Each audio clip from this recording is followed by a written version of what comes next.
जय श्री राम भक्तों, आप सभी का स्वागत है श्री रामचरितमानस तुलसीदास जी द्वारा रचित वार्षिक पाठ के 24वें दिन के पाठ में।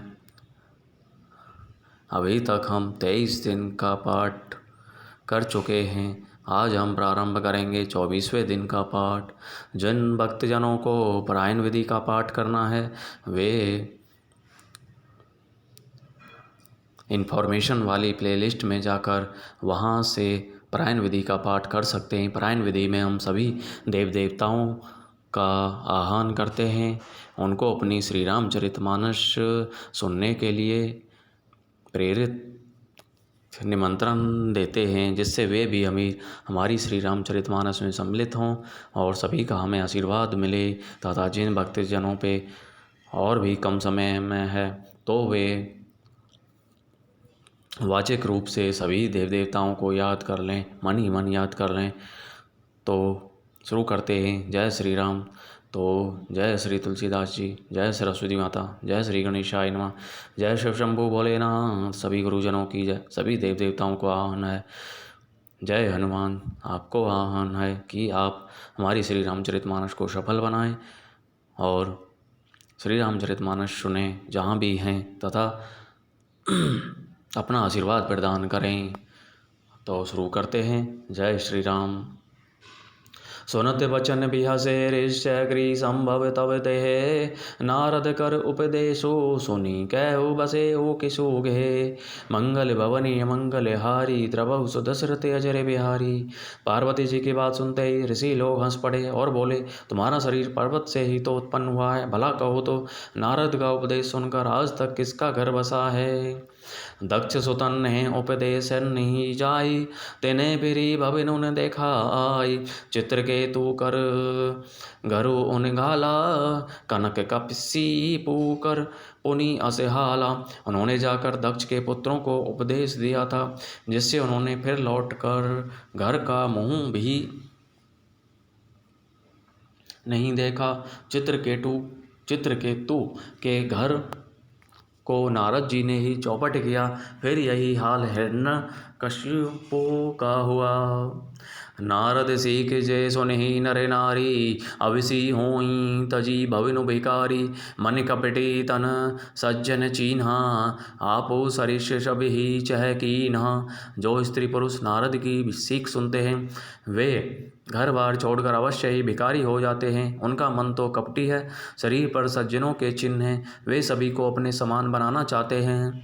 ते ही के वचन मानी विश्वासा, तुम्हें चाहो पति सहज उदासा। निर्गुण निलज कुबेश कपाली, अकुल अगे दिगंबर बयाली। उनके वचनों पर विश्वास मानकर तुम ऐसा पति चाहती हो जो स्वभाव से ही उदासीन, गुणहीन, निर्लज्ज, बुरे वेश वाला, नर कपालों की माला पहनने वाला, कुलहीन, बिना घर बार का, नंगा और शरीर पर सांपों को लपेटे रखने वाला है। कहू कवन सुखो असवरु पाए, भल भूली हो ठग के बोराए। पंच कहें शिव सती विवाही, पुनि अवडेरी मराए नहीं ताही। ऐसे वर के मिलने से कहो तुम्हें क्या सुख होगा। तुम उस ठग नारद के बहकावे में आकर खूब भली। पहले पंचों के कहने से शिव जी ने सती से विवाह किया था, परंतु फिर उसे त्याग कर मरवा डाला।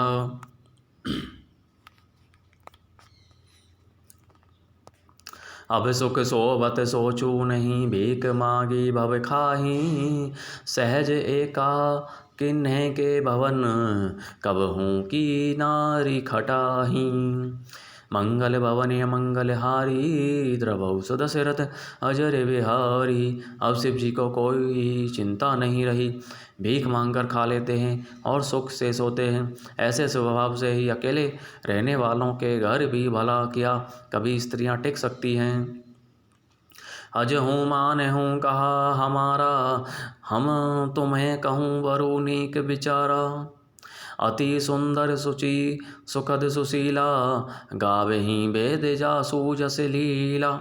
अभी भी हमारा कहा मानो, हमने तुम्हारे लिए अच्छा वर विचारा है। वह बहुत ही सुंदर, पवित्र, सुखदायक और सुशील है, जिसका यश और लीला वेद गाते हैं। दूषण रहित सकल गुण राशि, श्रीपतिपुर बैकुंठ निवासी।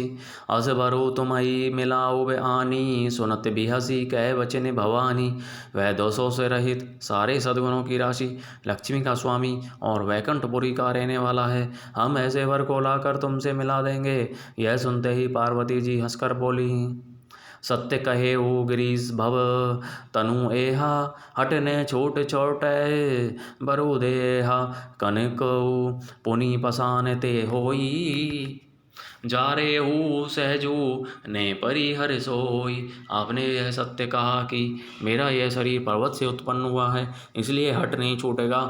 शरीर भले ही छूट जाए, सोना भी पत्थर से ही उत्पन्न होता है, सो वह जलाए जाने पर भी अपने स्वभाव सुवर्ण तत्व को नहीं छोड़ता। नारद वचन ने मैं परिहरऊँ, बसऊ भवनु उजरऊ नहीं डरऊँ। गुरु के वचन प्रीति दीन जय, सपने हूँ सुगम न सुख सीधी ते ही।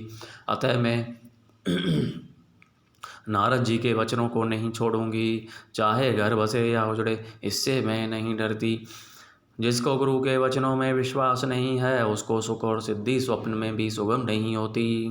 महादेव अवगुण भवन विष्णु सकल गुण धाम, जे ही कर मनोरम जाहि सन ते ही सन काम। मंगल भवन अमंगल हारी, द्रवौ सुदशरथ अजर बिहारी। माना कि महादेव जी अवगुणों के भवन हैं और विष्णु समस्त सद्गुणों के धाम हैं, पर जिसका मन जिसमें रम गया, उसका तो उसी से काम है। जो तुम्हें मिलते हो प्रथम मुनीषा, सुनती हूँ सिख तुम्हारी धरी शीशा। अब मैं जन्मों शंभु हितहारा, को गुण दूषण करे विचारा। हे मुनीश्वरों, यदि आप पहले मिलते तो मैं आपका उपदेश सिर माथे रखकर सुनती, परंतु अब तो मैं अपना जन्म शिवजी के लिए हार चुकी, फिर गुण दोषों का विचार कौन करे। जो तुम मेरे कठ हट हृदय विशेषी, रही न जाई बिनु किए बरेशी। तो कौतुकिन है आलसू नाही, बरे कन्या अनेक जग माही।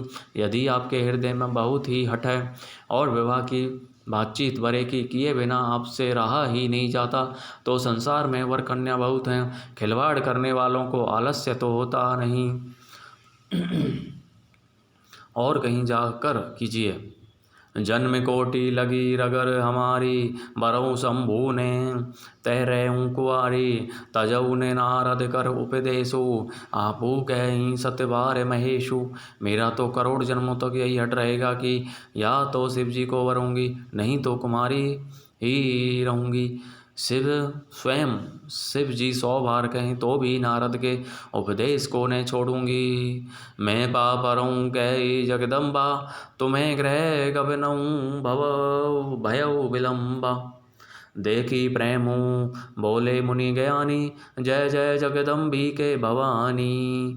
जगत जननी पार्वती जी ने फिर कहा कि मैं आपके पैरों पड़ती हूँ, आप अपने घर जाइए, बहुत देर हो गई। शिव जी मैं पार्वती जी का ऐसा प्रेम देखकर ज्ञानी मुनि बोले, हे जगत जननी, हे भवानी, आपकी जय हो, जय हो। तुम्हें माया भगवान शिव सकल जगत पितु मातु, नाई चरण सिर मुनि चले पुनि पुनि हर सतगातु। मंगल भवन अमंगल हारी, द्रवौ सुदशरथ अजर बिहारी। आप माया हैं और शिव जी भगवान हैं, आप दोनों समस्त जगत के माता पिता हैं। यह कहकर मुनि पार्वती जी के चरणों में सिर नवाकर चल दिए। उनके शरीर बार बार पुलकित हो रहे थे। बोलो जय सियावर रामचंद्र की जय। तो इस प्रकार भक्तजनों, आज के दिन की कथा का विराम यहीं पर होता है। बोलो जय सियावर रामचंद्र की जय। तो सभी देव देवताओं का बहुत बहुत धन्यवाद जो हमारी श्री रामचरितमानस में सम्मिलित हुए और जिन्होंने हमारे साथ श्रवण किया। बजरंगबली का बहुत बहुत धन्यवाद जिन्होंने श्री रामचंद्र मानस का श्रवण किया और श्री रामचंद्र जी सभी का कल्याण करें। बोलो जय श्री रामचंद्र की जय।